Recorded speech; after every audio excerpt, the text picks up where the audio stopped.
Hey everyone, so here we are again, another guitar video. This time, before I send this pack this up and send it back, I wanted to use it and talk about Gibson because I have all Gibsons, Gibson tremolo or vibrato styles that you got out of the late 60s, mid 60s, vintage guitars basically. So I wanted to talk about, there's three main types of typical vibrato that were on Gibsons. The sideways pull vibrato on the 61 Les Pauls, 61 through 63 is about when that developed. Some 335s, 345s, 355s, or maybe 345s and 55s had also the side pull vibrato with a longer arm so that they could be reached from way back here. Then you also had the Gibson developed Maestro vibrato, which came in different forms. There was a short vibrato with the tall post, short vibrato with the small post with the ebony block. Then you had the long tail Maestro vibrato, which is kind of like a trapeze piece, but the vibrato itself is still completely separate. You didn't really need that, it was an adornment. And then you have the Bigsby, which is the father of them all, really. Well, there are some other ones, but this is the big boy.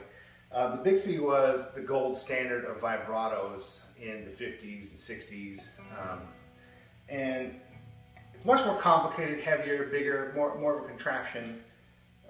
There's some downsides to each one, but there's a big myth about all these pulling guitars out of tune. And that may be true in some senses, and it has a lot to do with the saddles on the bridge and the nut, the cut. If everything's cut well, polished, deburred, maybe even lubricated, and the mechanisms are well taken care of and lubricated. The Bigsby is more complicated. It has, I want to say it has a bearing in here, or maybe it's just pressure fit saddles. Anyway, it's got a roller here with the strings go around, and a spring-loaded, for tension, a spring-loaded arm. And the side pull vibrato is probably the most complicated out of them all. It's ridiculous. I'll show that here in a little bit. But well maintained, I haven't had that experience where these pull the guitars out of tune. I think it depends on how you're using them.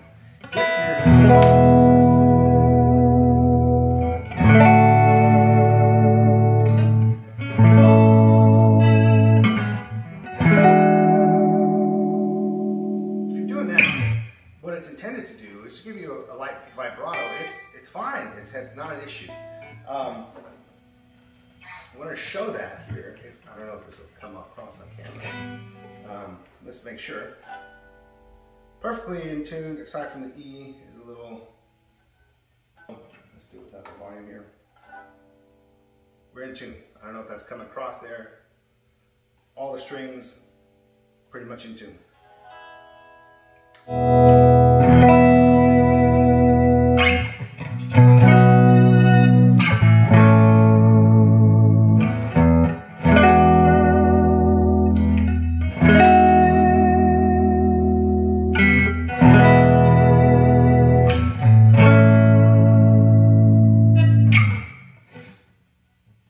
So let's check it.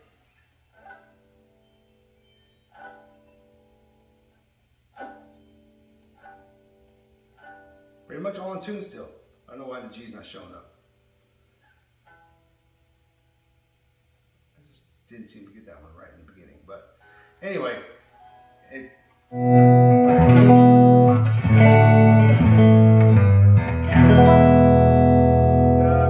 It's good to go.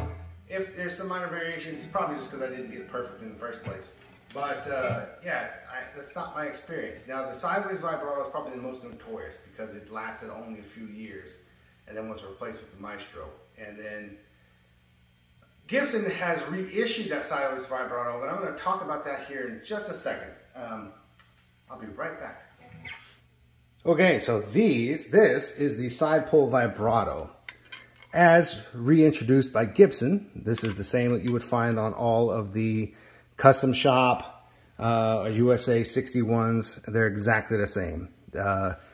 This is the new. This one's just gold, but it works by, you have a kind of cantilever effect here and two springs Now this one is total garbage. If you could just see here, this is made with pins, and you can increase the tension on these things in the rest mode, but there's just a lot of slop in the mechanism where the pins hold everything.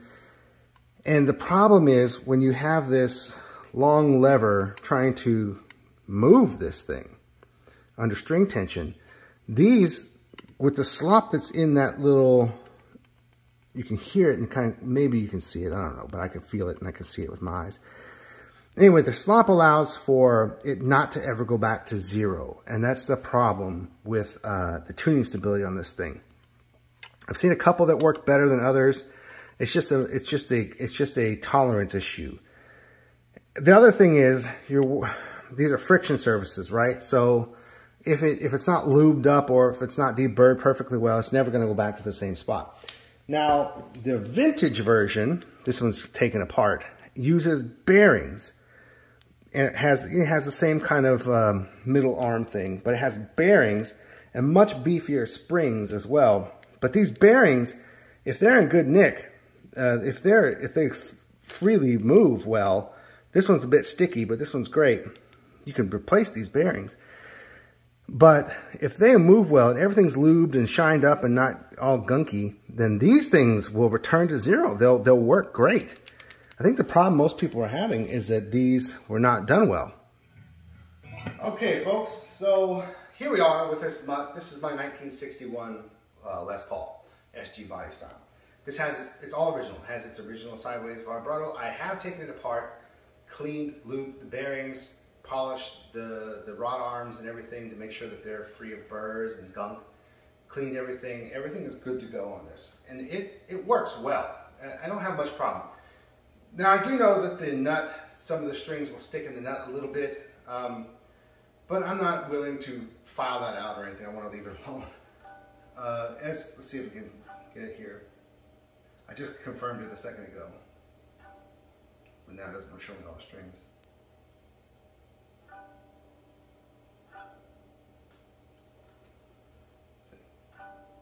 Okay, perfectly in tune. There we go. Okay, so just play a little bit of this with the sideways vibrola.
Let's see if that's the case.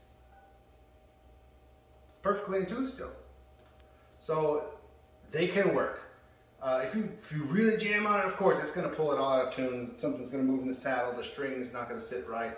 But using it like that, it's not a problem. These things, if they're well maintained, if they're set up well, this guitar plays great. And man, I didn't realize how much more output these PAFs have to those chrome patent numbers. But man, these guitars feel so much louder. I know the other guitar, the 62, is even louder, but yeah, this guitar is awesome.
The 1961, the early 60s sideways vibrato. I think it works great. It's not as intuitive as a Bigsby or the Maestro, but if it's well maintained and kept clean and everything.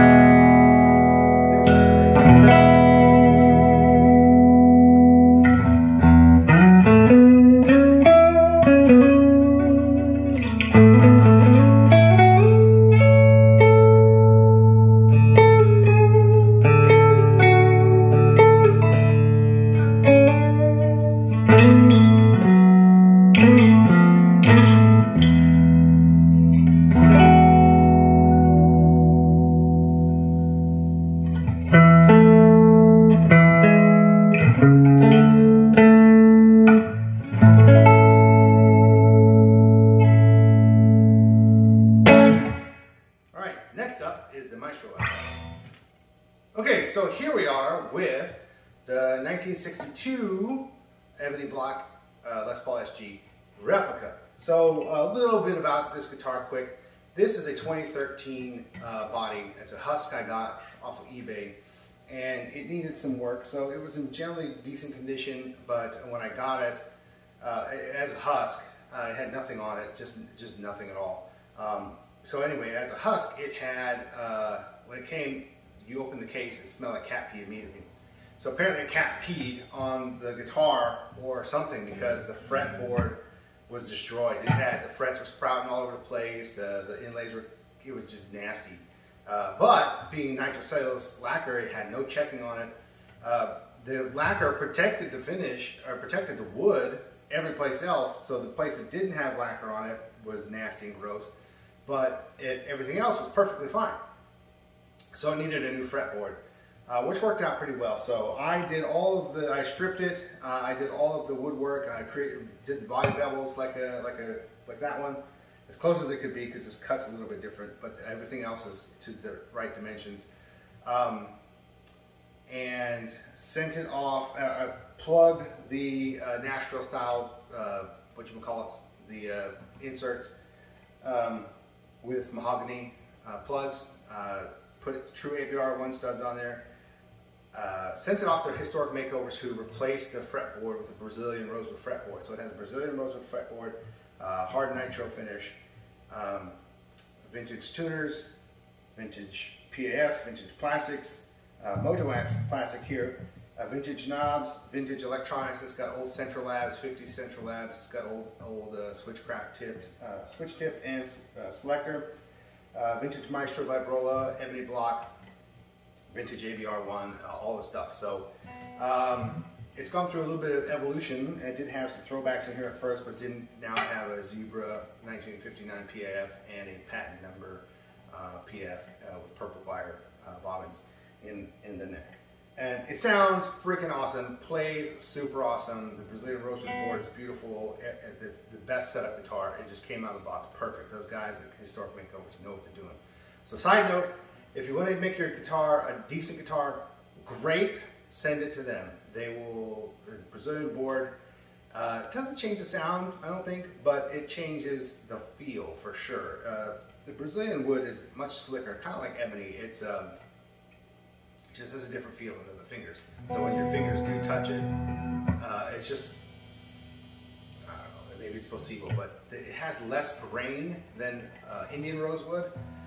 So there's less of your finger getting caught in the grain structure than Brazilian. But anyway, all that aside, this is a pretty decent representation of a 62. Just like an old one, if you were to have this Maestro vibrola on a 64. And I've played a few old ones with the original vibrolas as well, but I only have this one here. But they're exactly the same. So if the bridge is cut well, there's no burrs. The nuts cut well, there's no burrs. It's just like the 61 and the 67 Trini Lopez with the Bigsby, it's gonna play just great. So, whoops. So it is in tune. So my camera cut off while I was recording that section. But yeah, just like what I was saying, I've played some of the old ones, and let's see if we're still in tune here. Perfectly in tune. So anyway, yeah, let's check it out.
See how that stayed in tune.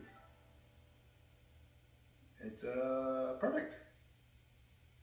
Yeah, so this is more intuitive to use than the side pull vibrato, just like the Bigsby. Just makes more sense for your kinematics, I guess, but works great. This one's great. Okay, so we're gonna play a little bit more here.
Tune after that.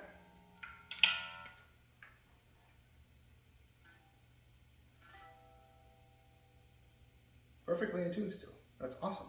So yeah, these things work fantastic. I think really the main complaints about that, and people complaining about the G strings going out of tune all the time, are really due to saddle and nut issues. This one being set up by Historic Makeovers is just perfection, man. This is great.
The vibrolas of Gibson Vibrolas, don't be afraid of them. People talk a lot about tuning stability, and I think in my experience playing a few vintage ones of sideways vibrola, they can be pretty crap, but they can, if maintained well. You gotta remember these things are old, and even back when they were new, they probably were not super clean mechanisms. So it's quite possible, you know, they didn't get a fair shake. That said, it is not as intuitive as the Maestro. The Maestro, I think, it hit gold. It's very simple. It's just a bent piece of steel. It comes back to the same point almost every time. Unless you're really jamming on it, I don't think you're ever going to bend the metal out of shape. These things are hardened, heat treated, so they're pretty much in their shape. Bigsby's probably need a little bit of maintenance as well, having those rolling surfaces and stuff like that. But like any of them, I think if the nuts cut well, the saddles are burr-free, you're gonna get, you use them how they're intended to be used with a light shimmer. It's just kind of a rolling vibrato, not like a Floyd Rose where you can really just jam on it. They're gonna be great. So don't worry about tuning stability on these things. If you love the look of it, go for it, man. These things are awesome. Thanks for watching.